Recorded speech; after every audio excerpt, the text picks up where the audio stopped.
Hello students, today we are taking a new topic from your Hornbill, and the topic is story written by Nathaniel Hawthorne, and the story is The Great Stone Face. It is a story touching human emotions and feelings very clearly. So first we will see the characters present in the story. The first character and the main character of this story is Ernest. He is upright, hardworking, and a benevolent presence to his neighbors. He spends his leisure hours gazing at a mountain rock formation called the Great Stone Face.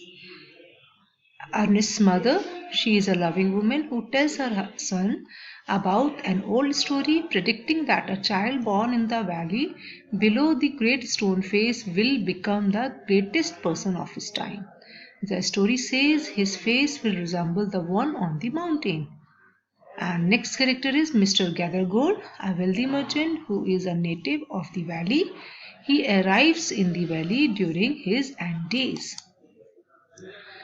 Then there is a character, Old Blood and Thunder. They are great general who are the native of the family, who is a native of the family who returned in valley after becoming old and tired. Then there is a statesman. He is a great orator who is the native of the valley. And the last character is a poet who is a great writer, native of the valley, who declared that Ernest resembles as great stone face. Now the summary of the chapter. One afternoon, a mother with her son, Ernest, was at the door of their cottage. They were sitting at the door of their cottage and they were talking about the great stone face. It was clearly visible in the bright sunshine. Thousands of people lived there. Everybody there was familiar with the great stone face. It was the work of the nature. One day the great stone face smiled on Ernest and looked kindly. He wished to hear its pleasant voice. He longed to see a man with such a face in order to love him dearly. There was a man called Gathergold. He had left his native many years ago. He had become quite rich man there.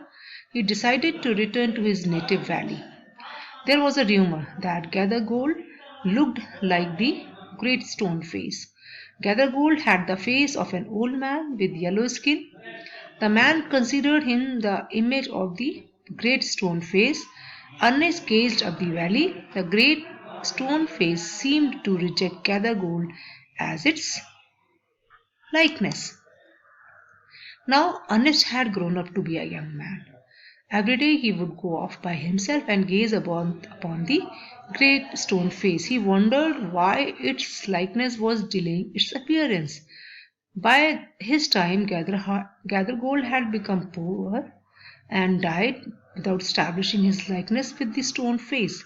After Son of the Valley had joined the army as a soldier many years before, he had become a general by then and came to be known as Blood and Thunder on the battle.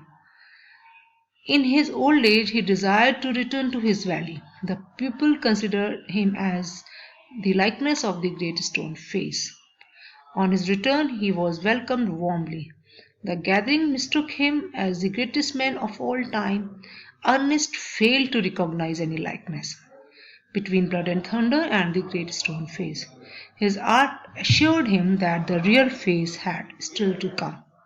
This is the summary of the first part. Now, the chapter is divided into two parts. So, what is the summary of the second part? In the summary of the second part, we will find that still he lives in the valley. He was a simple-hearted man. He always worked for the betterment of the world.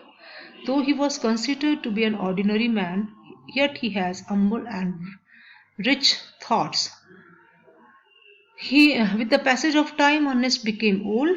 He had wise thoughts in his mind. He had become famous all over the world. Man came from distant places to see and speak to him. A new poet had appeared on earth while Ernest had been growing old. The poet was a native of Ernest's Valley.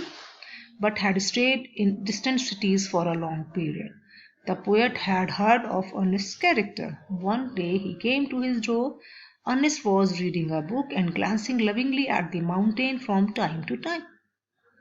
Ernest gave him shelter for the night. The great stone face looked kindly at the poet. The poet found Ernest's voice gentle and kind. Ernest used to speak to his neighbors every evening. The poet also accompanied him. The poet listened to his talk. He felt that Ernest's life and character were a far nobler kind of poetry than his own poems just then. The poet saw the great stone face. He declared Ernest as the likeness of the great stone face. Everybody agreed with him. Still, Ernest hoped that someone wiser and better than himself would appear sometime bearing a likeness to the great stone face. Thank you.